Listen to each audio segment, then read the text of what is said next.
जिंदगी में अगर बुरा वक्त नहीं आता तो अपनों में छुपे हुए गैर और गैरों में छुपे हुए अपनों का कभी पता नहीं चलता।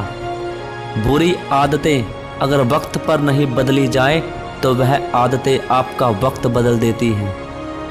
सफल लोग कोई और नहीं होते, वो बस कड़ी मेहनत करना जानते हैं। खुद को एक सोने के सिक्के जैसा बनाइए, जो कि अगर नाली में भी गिर जाए तो भी उसकी कीमत कम नहीं होती। असफलता और सफलता दोनों ही अवस्थाओं में लोग